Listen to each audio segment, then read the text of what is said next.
What is going on, YouTube?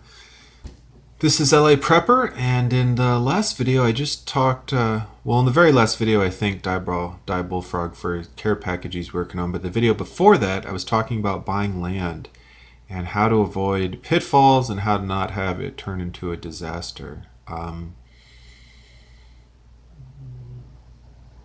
So this couple had an issue with their boat.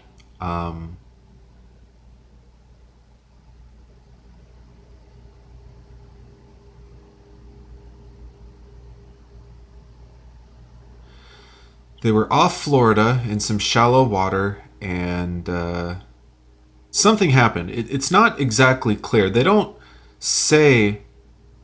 It says the boat almost stopped. I think somewhere he says the boat sank.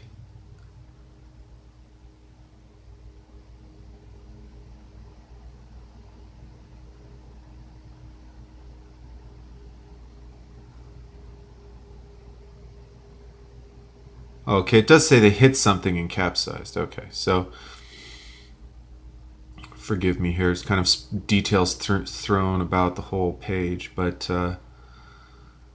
it does not say whether or not they had insurance. Maybe they didn't have insurance and the people writing the article are too nice not to say anything about it. I'm actually very, very surprised. I mean, to be honest, this is a really crappy ass article. I mean, you go to interview this couple and their boat sinks. You get one quote from them. You get like two details about their life. I mean, do they call this journalism? Did the people just like really not want to talk to them or something? But I mean, if you talk to somebody for 10 minutes and you write like 5 sentences about them, I mean, Jesus, right? It's a pretty terrible article. But the point is, am I saying that you should never go buy a boat and go sail out into the ocean? No, of course not. I think it's an epic idea. Perhaps not the cheapest idea, but also not necessarily the most expensive way to live life. Just there are some risks involved. They can be mitigated to some extent. Running into crap underwater is a risk that no matter how nice your boat is, no matter how rich you are, if you are in water that's too shallow, or if something natural or otherwise is underwater, even something silly like somebody throwing a shopping cart over the edge, you hit a shopping cart wrong with your boat, you could be having a bad day, right? So, did they have insurance? Did they know they were in that shallow of water? Was their depth finder working? How much boating experience did they have, right? What were the conditions? Was the tide low? Did they have tide charts? Were they reading the tide charts? Were they sleeping? What was the deal? So we hit something in about 8 or 9 feet of water and it stopped the boat completely. Well, you gotta wonder, like maybe their draw was only, maybe their draft was only like 4 or 5 feet or something. So they figured, oh, we definitely got 3 or 4 feet under the boat.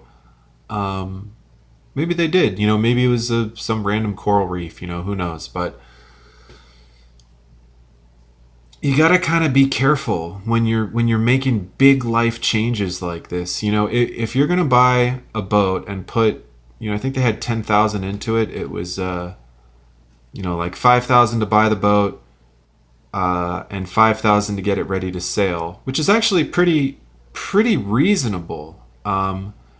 It didn't look like a sailboat. Wait a second. What was it? Sailboat. Okay, it was a sailboat. Yeah, crying shame. Pretty reasonable price. I mean, that's a bit of money, but 28 foot's a large boat, and $5,000 to get it ready to sail. That's fairly modest. That's not a ridiculous amount of money, depending on if they had to buy sails and rigging. You could buy a piece for a boat that costs $200, $300, $400. And you might need like 6 of them for your boat, right? Or even a couple of them. Then you got some other piece that's $200 or $300. Everything for boats just ridiculously expensive. Sailboats especially. I don't know. I think the sailboats are even worse than power boats, to be honest. But, you know, what was their contingency plan? You know, they definitely, I hope at some point during this planning, they sort of sat down and thought about, you know, if we, you know, they had the radio. I don't know if they had a dinghy or life raft or vests. You know, he grabbed all his stuff, but it's not really clear if he was ready to grab all his stuff. You know, you definitely don't want to be searching for your social security card when you're going to, you know, risk drowning because your vessel is, you know, in their case, the vessel might just have sunk to the bottom of the 8 foot, 9 foot bay or whatnot. So, you know, not like they're going to get sunk to the bottom of the ocean in their specific instance, but nevertheless, cold, stressed out, in shock. You know, you can tread water for a while or maybe hang on to some flotsam or something, but you know, you definitely don't want to be out in the ocean, even on a little dinghy. It's not safe for a lot of different reasons. So if you're making big plans, you're going to buy some bug out land, you're going to get a bug out boat, you're going to move to a different state, put everything in your car, and just, you know, hit the open road. Just have you know, have a little bit of a backup plan, whether it's insurance, whether it's your job, whether it's your forms of income, whether it's savings.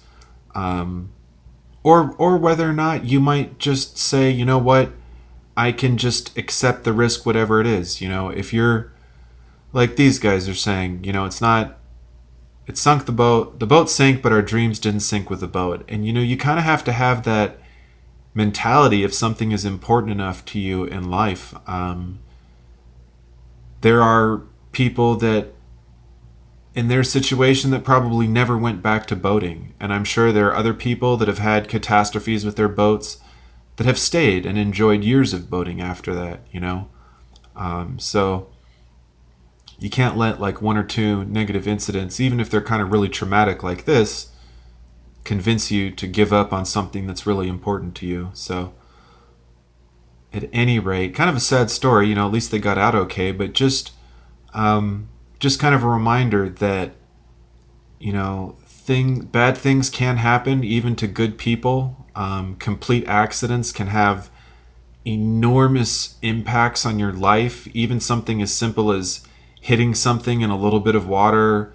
You know, they were just trying to motor their sail or motor their boat along, and they hit something. All of a sudden, it's sinking, and the whole boat is ruined. You know, or at least, if it's not ruined, they're going to have to salvage it and do a lot of work to get it back, you know, ship shape, so to speak. So thanks for watching YouTube. Let me know what you think.